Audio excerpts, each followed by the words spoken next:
everyone, welcome back to my channel. In today's video we are going to be finding my first 5-star read of 2026. Wait, I love the prologue.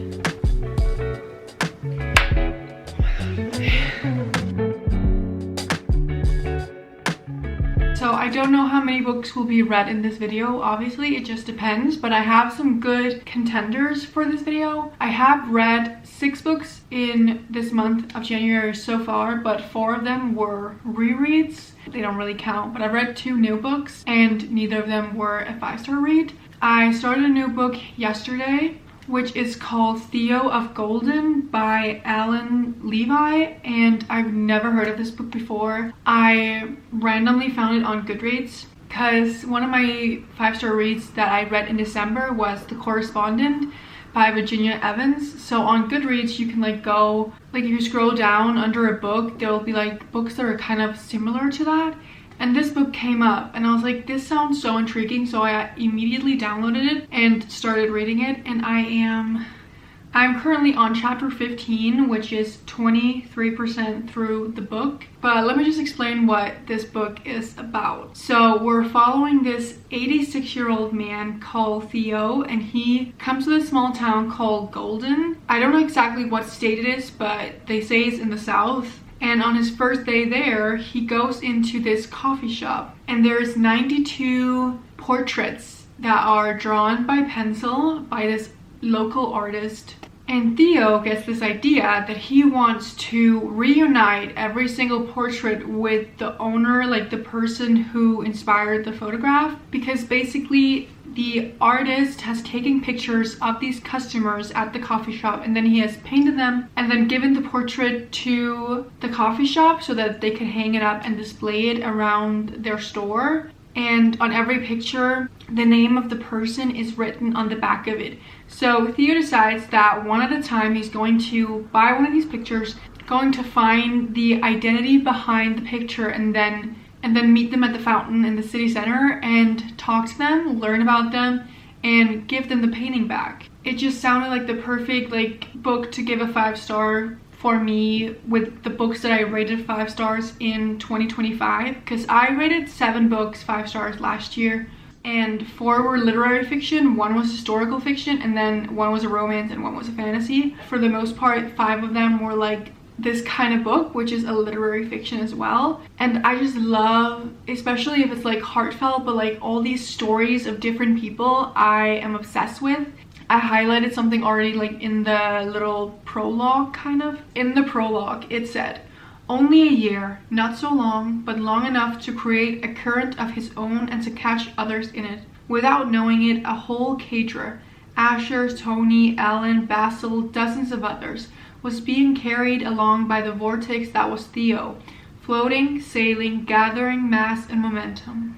And that already just got to me as soon as I read that. And being 23%, I'm like, this could maybe be a 5-star read, but for this video to not be 5 minutes long, if this ends up being a 5-star, we're just gonna call this video how many 5-star reads can I find in one video, because I still have my other contestants. So follow along in this video of finding my first 5-star read. I am going to just relax and read some more of this book, and then I'll obviously keep you guys updated about it.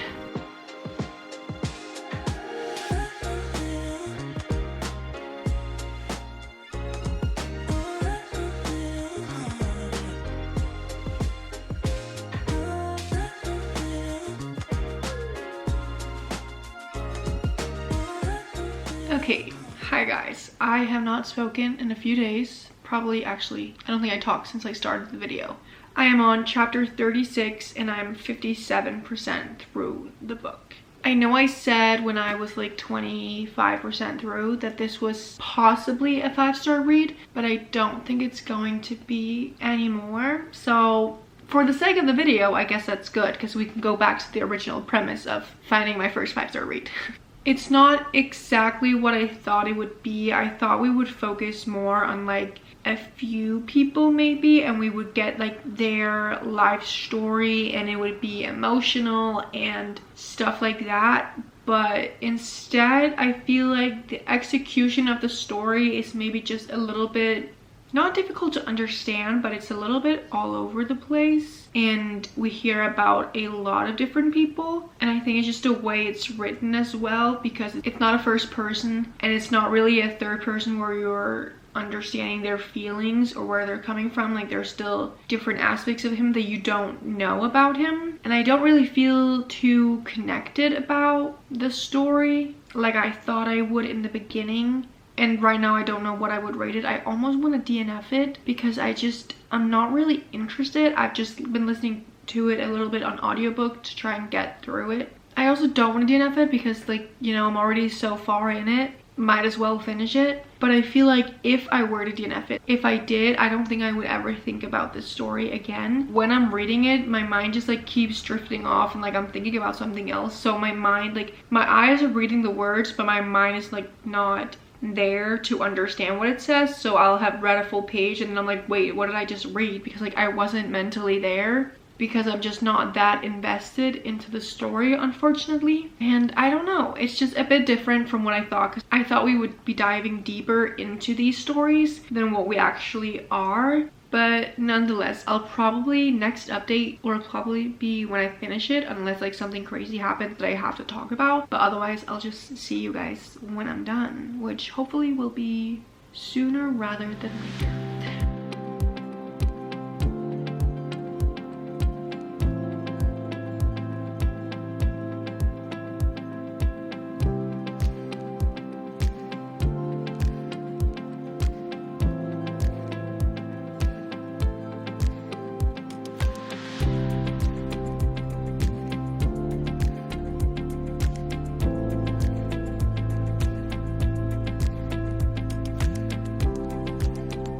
Hello friends, I haven't talked in a little bit, but as you could just see in the previous clips, I'm reading a new book because I have unfortunately decided to DNF Theo of Golden. I ended up being 61% through and I hadn't read all weekend, just because I was doing other things, but also just because I had no desire to pick it up, so I could feel myself getting into a slump, which is obviously the very opposite of what we're trying to do in this video by finding a 5-star read. And even now, like, I haven't read it in maybe 4 days and I don't think about it at all. Like, I genuinely don't care about what's going to happen.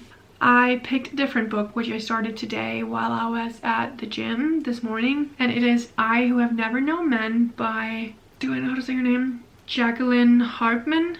And this is actually on my like 2026 TBR, which I made a whole separate video about all the books that I really want to get to in 2026. And I found this on Goodreads, I think during 2025, and then I've since then like seen it elsewhere. Once you notice something the first time, you notice it multiple times, right? And it's written by a Belgian author, and then this book is translated into English. And when I first read the premise on Goodreads, I just thought, this sounds so interesting. And it's really fast paced and really a short book. It is less than 200 pages. It's 175 on the Kindle, so I'm actually already 48% through it, and I'm on page 81 just from reading on the treadmill, and then I read some while I was at work. It's really interesting, this book, because it's not divided into chapters. It is one long continuation, but even though I've read like 80 pages, it doesn't feel that way. It just, the language flows so well that even though there are no chapters, I can't even explain it. Like, it still just goes so fast by. Obviously there are like paragraphs and like it will be a stop and then it goes on. It's so fast and so interesting and nothing like I've ever read before. So let me just explain to you what it's about, because I'm really enjoying it. So we have our main character and it's written in a first person point of view. I'm almost positive that we do not know her name. We're being told a story from this person that we don't actually know who is, but she's explaining everything that she's seeing and experiencing. And she's living in this cage with 39 other women. They are 40 women living in this small cage. They can walk basically 10 steps from one end to the other, and it's explained how all of them at night sleep on mattresses that they put on the floor every night, and all the mattresses are like touching because there's not enough floor space for all of them, and they're being watched, like they're under surveillance by guards who are men actually, and they're always working in a group of 3, and they just walk around the corridors around the cage, always watching them and keeping an eye on them and making sure that they're in check. They're not allowed to do anything, and it's just so like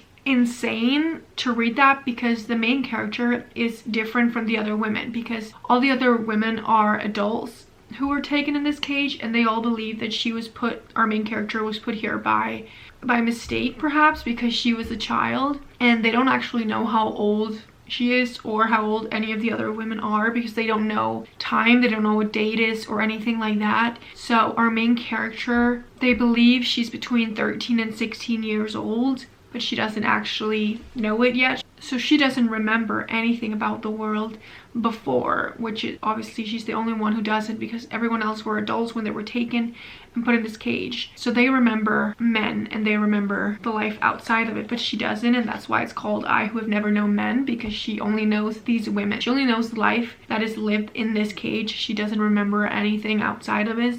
And it's just like so insane reading it, because like who put these women in a cage? Like, I don't know. Hopefully I'll find out further out in the book.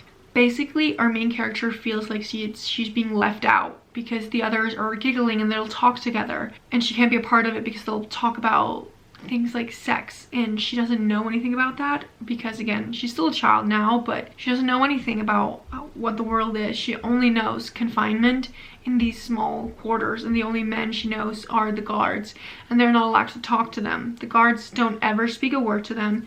If the women do anything out of order, they will whip like in the air so that it'll be a really loud crack, and they'll know that they need to stop doing whatever it is they're doing, but no words are exchanged. The women aren't allowed to touch each other in any way, like not a hug, not a like a hand on the arm, like nothing. They're not allowed to touch in any way. They're not allowed to commit suicide. They're not allowed to stay awake at night. They're not allowed any privacy. They've been in this confinement for like over 10 years. I think at some point they said 12 years, but I assume that's an estimate, and that's just literally mind-boggling. Like, the story now is more about our main character, who all of a sudden starts like having new thoughts, and she's realizing that by counting her heartbeat, she can count time. So she trains herself to every second of the day to count the seconds, to then divide it into minutes and hours. She gets one of the older women to help calculate this because she doesn't know math. But anyway, she starts counting the time, like I was saying, and all the women start kind of conspiring together, but they're trying to like figure out, like, are we on a 24-hour clock? Like, are we sleeping 8 or 10 hours? Like, they don't know. They don't know anything about why they're there. Even the adults, like, none of them remember how they ended up here. They know that they were like having a normal day when they were captured, and then they woke up in that cage, and they don't remember how they got there. Horrifying. Like, literally horrifying. So yeah, I've talked a lot about what this book is about. It's just because it's so insane and literally unlike anything I've ever read. I don't know if this will be a 5-star, but nonetheless, I am enjoying reading it because it's just so unique and so like crazy, and I've highlighted multiple things. I would love to read some quotes for you guys. That they only keep me in ignorance so they could pretend they weren't entirely powerless. I no longer felt humiliated by my ignorance because I touched a knowledge that was too painful to bear. Something that everybody does becomes meaningless. It's just a habit, a custom. Nobody knows when it started. They just repeat it mechanically. Okay, one last quote. They didn't seem so stupid because I understood that having nothing in their lives, they took the little that came and made the best use of it, exploiting the slightest event to nourish their starving spirits. And it's just written, I can't even explain it. Like, I love everything about this book. I love the writing style, and I love the plot and idea behind it. I think it's so interesting, but I still don't know if it'll be a 5-star read. I think it really depends on the ending, because I've heard some people say that the ending is a little bit dissatisfying, but I'm going to continue to read now, and then I'll probably finish this book maybe tomorrow. I don't know, because I do have a 10.5-hour shift tomorrow, so we'll see. Very interested to see where this goes.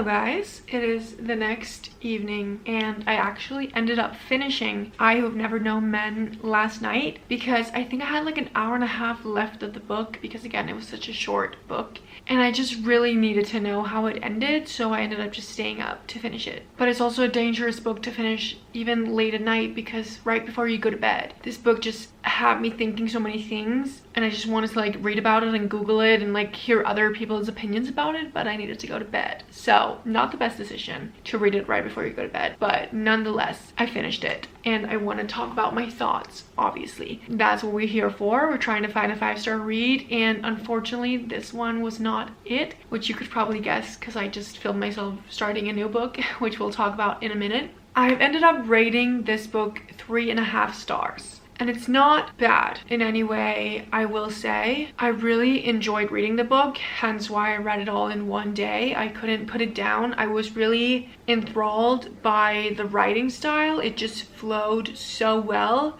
And like I said, there were like paragraphs too where maybe if it had been a book with chapters, it would have signaled a new chapter. But that was kind of rare in between here and there. There were paragraphs, but for the most part, it was just one long text. But like I said in my earlier clip, it just didn't feel that way because of the way that it was written. The last 50% of the book were not as good as the first 50. I felt like at some point about the 50% mark, it started to get a little bit more repetitive in what was happening in the book, where I was kind of like, I worry about how this book is going to end. And I've kind of been struggling trying to like gather my thoughts and how to speak about this book without spoiling it, and I still don't really know how to do that, but I'm just going to say that the ending was underwhelming like I feared it was going to be. But then after that initial underwhelming feeling, I googled it. I even went onto a Reddit page about people who read this book just to read their opinions and thoughts on it.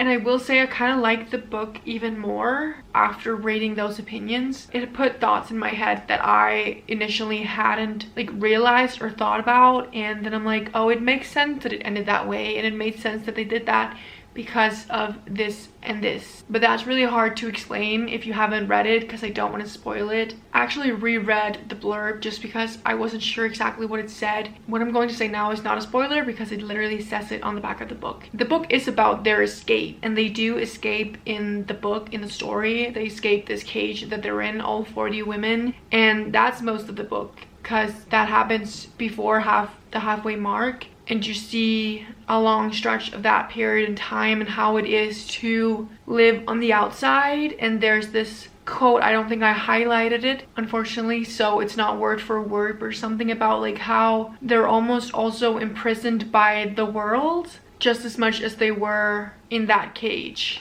Like the same routines, the same things that they're doing, and it's all so mundane in the everyday life that they're living just as it was in that cage. So it's almost like they're still imprisoned even though they're free at the same time. And I thought that concept was really, really interesting because it had me thinking like how in the real world we're all free individuals to do whatever we want to do, but in some way we're still imprisoned by society and about the things that we're supposed to do and have to do, even just for our own survival. Like we have to sleep every day, we have to eat multiple meals a day, potentially go to work or school or some other like obligation that we have. There are all these things in our society that almost makes us imprisoned because we can't just live however we want to do. We have obligations to ourselves and to other people like family members, friends, and I feel like that's what it also shows in this book. But maybe that's just me and maybe someone else feels differently. That's what reading is. It's so subjective, and you can have one feeling reading this book while another can read another book. It's a book that I won't just forget, but I also didn't love it. Literally, as I'm talking about this book, the more I talk about it, the more I'm like, wait, should I rate it higher? Like, maybe it is a 4-star. I don't know. I really don't know, actually. I'm gonna have to come back. With my final rating. I think I need to like truly think about it and like look into deeply more about this book, but just know I would recommend this book, definitely. But enough about that, because we have our next read, which is Atmosphere by Taylor Jenkins Reid. This is actually also on my 26 books I want to read for 2026, because I feel like the list I made this year compared to last year was really like, it's really books that I truly like really want to read. Genuinely really excited to read this book. And another one of the books that I'm thinking this could potentially be a 5-star read. So I just read the prologue. It starts off in the present tense and something crazy is happening, and I know that that's going to hit emotionally when we get to the end of the book. So we see this event going on at the beginning, and then it says 7 years ago, and we go back, and now we're going to follow our main character's story all up until that point where that first chapter just was. And I'm scared. I can't talk too much about this book because obviously I haven't read it yet enough to like really talk about what it's about, but I know it's about astronauts, and we're following our main character Joan, who just applied to be one of the first female recruits for NASA to go into space. This first chapter she got picked, and that's where it ended off. Now we're going to see that story of her becoming an astronaut. And I'm very excited. I love stories about women who do extraordinary things. But nonetheless, I have literally talked for so long. This clip is so long. I will read this book.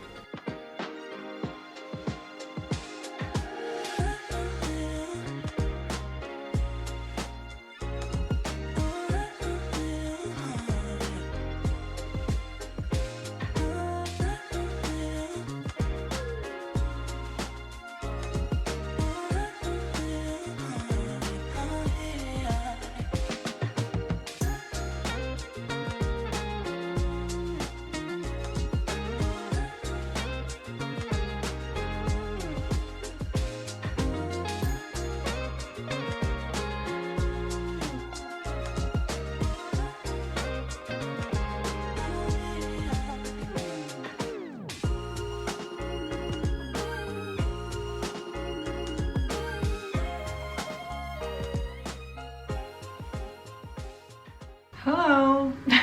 I never know how to start the talking parts of this video. I've been listening to the audiobook this morning just while I made my breakfast and like got ready, and I am now 46% done with Atmosphere. So I thought I would just like update and talk about the book, because obviously I haven't talked since I had read, I don't even remember if I had started it. I think I'd read like the first chapter or something. So now I can actually like talk about what it's about. Basically, we follow our main character Joan Goodwin, whose sister one day calls her and tells her that NASA is for the first time ever recruiting women to be a part of their astronaut program. So she decides to sign up. The first year she doesn't get picked, but then the second year she does get picked as one of the, I think it's 6 women or something like that. And this book takes place it starts in 1980. I think it starts in 1977. Actually, but it mostly takes place from 1980, which is when she gets picked to be a part of NASA's astronaut program. I don't even feel like that, like being an astronaut or the science part is like the main focus. It focuses a lot on our main character, about her figuring out who she is when it comes to love, sexuality, her opinions on things. She loves the stars and she loves the universe, and that's what she's like really engrossed in. And she makes a best friend who is Vanessa, who's one of the other women in this program. Through her, she kind of learns more things about herself. And Vanessa even says to her at one point, like, do you even know who you are, like deep down and stuff? And I'm really, really loving seeing that connection and like that aspect of the book. I'm having a really great time, and just I can't really explain. I never really know when I say I love the writing. I never really know how to explain why I love the writing, but it just feels so addicting. I just want to keep turning a page, and even listening to it, I'm like, there's just something about it that's so enthralling that you just want to read more or hear more about the story. Even though there's not like this crazy plot or anything, it's definitely very character driven, and we definitely focus on Joan, but I feel like Taylor Jenkins Reid in general makes a lot of stories that are character based. I really enjoy it in this book. I'm having a phenomenal time reading it, to be honest, and I'm really happy that I picked this book up because I really like it. I can't remember if I highlighted something. Okay, yes, okay, I have a quote here, which is more about also what the book is about. Like, It's also about women versus men, not in a way that one of them is better, but just feminism and that we want to be equal. And I'm gonna read this one quote for you. She was trying to prove that she could be just like a man to all of them, to Jimmy, to Lydia, because the world had decided that to be soft was to be weak, even though in Joan's experience, being soft and flexible was always more durable than being hard and brittle. Admitting you were afraid always took more guts than pretending you weren't. Being willing to make a mistake got you further than never trying. The world had decided that to be fallible was weak, but we are all fallible. The strong ones are the ones who accept it. And I just really like that quote. It's all about, you know, these women who are trying to be just like the men and trying to prove themselves that they can also be astronauts, and it's not just men. And it has this aspect of the book where Joan, she can obviously see that, but she doesn't want to just be man. She wants to prove that women can do the same thing as them, but still be different. There's a conversation that I was just listening to where one of the women says, like, we have to be like them, like we have to prove we're just like them. And she says, I don't want to be like them. And yes, I think the ending is going to break my heart, because like I said in the beginning, there was that chapter in 1984 where we see something going on and you don't really connect to it because you don't know any of the characters. But I thought that was going to be the only snippet at the end, but there's actually been 1 or 2 more chapters about that in 1984, and now you even know like kind of who the characters are.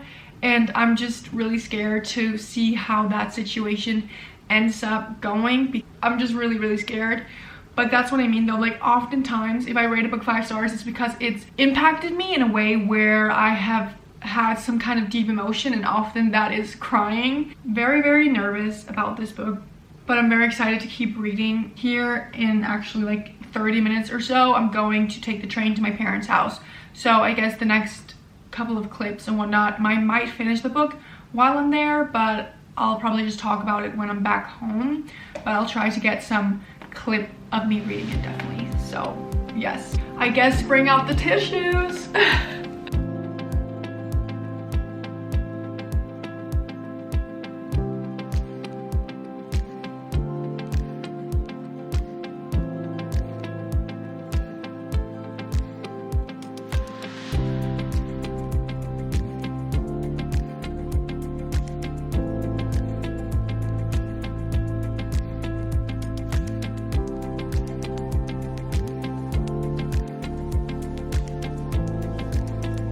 I am back home in my apartment, if you couldn't tell, and it's time to talk about Atmosphere, because I did in fact finish it.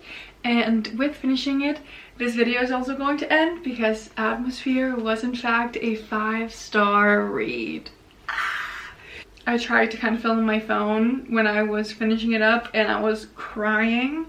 And it was really hard because I was in the living room with my parents, so it was kind of like I had a blanket over me and I was trying to like kind of cover it so they couldn't see me crying. Like, I don't even know where to begin with talking about this book, but it was just phenomenal. I had no idea going into this book that it was a love story. I thought we were going to follow more about like the astronaut side of it, but it's so much more than that, and this is a love story and it's a beautiful one. And I can't even like like multiple times in this book I had like this heavy feeling in my chest, and you're just feeling, you know, emotional, and it's impacting you. And I was highlighting and highlighting like just so many quotes I've highlighted in this book, because the writing is just so beautiful and it makes you feel things, which is why I ended up crying, because it's just so hard-hitting. Even if I don't like necessarily see myself in these characters or am able to relate to some of these things, I still find it so beautiful. And the story is also like, in the sense of a love story, it's also about the new sides of yourself when you fall in love for the first time, and experiencing that kind of love and never knowing what it would have been like if this had never happened to you, because it opens up a new side of you. And I'm not saying, because I'm also a person who's never been in a relationship, I'm not saying that you need a person or man, girl, whatever to be your full self, but I do truly believe that being in a relationship will open up new sides of you that you will never know unless you experience that. Without being in a relationship, you won't know what kind of person you are in a relationship. And that's especially like also what Joan experiences in this book, is what it's like to fall in love, and it's like a whole new world has opened in front of her, and she is so just happy to be in this situation. I want to read one of the last quotes that was here. She would scream and she would fight against how the world treated people like them, treated anyone on its edges, because Joanne knew they would win in the end. They all would. They would hold on long enough to see the world change, to make it accept what Joanne knew to be true, that her life was complete only if lived next to Vanessa's. I can't even, like, it's such a beautiful story, truly, and it just hit so deeply, and I felt for Joanne and her story, and I just loved every aspect of it. I loved seeing her relationship with her niece and how that like evolved, and her niece grew up over the years, and I loved seeing her explore these new sides of herself. It was also just heartbreaking, everything that happened with the mission, the snippets that you got in the beginning, and the more you get to know these characters, the more you're like on edge, and like now you're so scared for these characters because you've gotten to know them and you saw what happened in the first chapter. Phenomenal book, honestly, like just such a good book. And I would definitely recommend this. But also, before I completely sign off, I just wanted to quickly finish my thoughts on I Who've Never Known Men. I ended up rating it 4 stars instead of 3.5, just because I kept thinking about it and I was like, I feel like these things make sense and the author did these things for specific reasons. And so I wanted to rate it higher, but I couldn't give it a 5-star because I feel like when I rate a book 5 stars, it's like this, where it's like when I read it and when I finish it, it's like, wow, that was a 5-star read because I felt so deeply connected to it. And I didn't with I Who've Never Known Men. So even though I can see the reasons for why certain things were done, it didn't like connect to me specifically. So therefore I'm going to leave it at a 4-star read. But it's okay because we got our 5-star read anyway. So thank you guys so much for watching. I hope you enjoyed seeing me find my very first 5-star read of the year. And I will see you guys in my next video. Bye!